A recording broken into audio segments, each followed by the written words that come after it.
আপনার শিক কাবাব বা এগুলো বানায় না, এরকম শিক আংটা, এই আংটার মধ্যে গোশত উত্তপ্ত, এটারে যেরকম টান দিলে ছিঁড়া ভিড়া আসে, আপনার জাহান্নামীকে পাপীকে তার রুহু যখন কবজ করবে দেহ থেকে মালাকুল মউত, তো মনে হবে যেন এরকম শিখ, এরকম আংটাওয়ালা এটাকে উত্তপ্ত গরম শরীর থেকে টেনে হিসড়ে এরপরে চিরা ভিড়া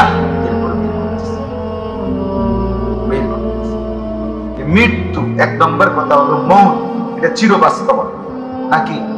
অস্বীকার করার, অবজ্ঞা করার, ঠাট্টা করার, উপহাস করার, তুচ্ছতাচ্ছিল্য করার, এটাকে পাশ কাটাইবার কোন সুযোগ কারো আছে? তো তাহলে এটা চিরন্তন সত্য, বাস্তব সত্য, এটা হবেই হবে, হবেই, মৃত্যু গ্রহণ করতেই হবে। এই হলো এক কথা। দুই নম্বর কি কথা? একজন মুমিন, একজন প্রিয় বান্দা, সে কোনো অবস্থাতেই মৃত্যুকে কি করতে পারে না?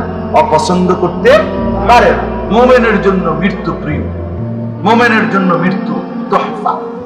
রাসূলুল্লাহ সাল্লাল্লাহু আলাইহি ওয়াসাল্লাম বলেছেন, তোহফাতুল মুমিনি আল মউত। মৃত্যু মুমিনের জন্য কি হাদিয়া, তোহফা, তোহফা, তার পুরস্কার প্রাপ্তির সময়। মৃত্যুবরণ করলো মুমিন, নেককার, আল্লাহওয়ালা, দিনদার, ফরহেজগার, নামাজি, এই লোকটার মরণ আসলো মানে তার পুরস্কারের সময় ঘনায় গেল, ঠিক না?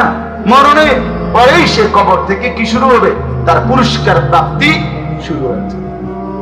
হাদিসে আছে, যেই নেককার কবরে প্রশ্নের জবাব দিতে পারে, তো আল্লাহ তাআলা সাথে সাথে বলেন যে সাদাকা আব্দি, ফেরেশতারা আমার বান্দা সঠিক উত্তর দিয়েছে, কাজেই ফাফরিশুহু মিনাল জান্নাহ, কবরেই তার জন্য জান্নাতের বিছানা বিছায় আছে। ওয়ালবাসুহু মিনাল জান্নাহ, কবরে তার শরীরে জান্নাতের পোশাক পরিয়ে দাও। ওয়াফতাহু লাহু বাবান ইলাল জান্নাহ, কবর থেকেই দেখবে সে জান্নাতে একটা দরজা তার জন্য খুলে দাও।